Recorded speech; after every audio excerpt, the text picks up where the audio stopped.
kulanti wacan oo wanaagsan ku soo dhowaada barnaamijkii idaacada caalamiga ah ee Gari Global Network Radio. Waxaan maanta idiin soo gudbinaynaa warkii ugu dambeeyay ee gobolka Daawa ee degmada Mooyaale ee qabalaha Dhukisu. Warku waa sidan.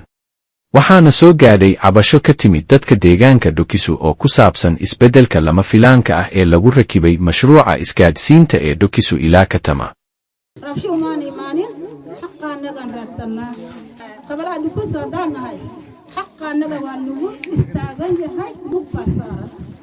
walaan dadweynaha baysan aragaasan arantay adeew maahay rabsho kalame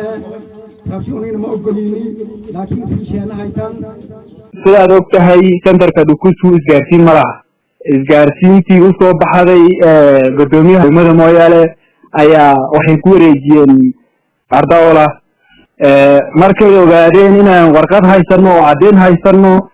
waxay ku bedeleen haddana shahrin marka la geeyo sidaad og tahay centerka Dhukisu waxa uu soo baxay sanad walbo alaab ayaa u soo baxay hasi ahaatee waxa ka wareejiyay dad horumar u diidan centerka Dhukisu gaar ahaan maamulinta degmada Mooyaale iyo ka maamulka kan gobolka Daawa centerka Dhukisu horumar walba ay ka hortaagan yihiin taasana haysata dhibaatada ugu haysatan waa degmada Mooyaale gudoomiyaha ayaa kowka ah hase yeeshee sida ay sheegayaan wararka aanu ka helayno mas'uuliyiinta sarsare ee deegaanka Daawa isbeddelka mashruuca isgaadhsiinta Dhukisu ee qorshaysnaa ayaa ka dhashay sababtoo ah magaalada Dhukisu waxay ku taal dhulka hoose cilad ku timid xiritaanka dayax-gacmeedka ee dayax-gacmeedyada kale ee dhexe waxay keentay isbeddel shaqo kuma lahan sida ay ku andacoonayaan dadka degan Dhukisu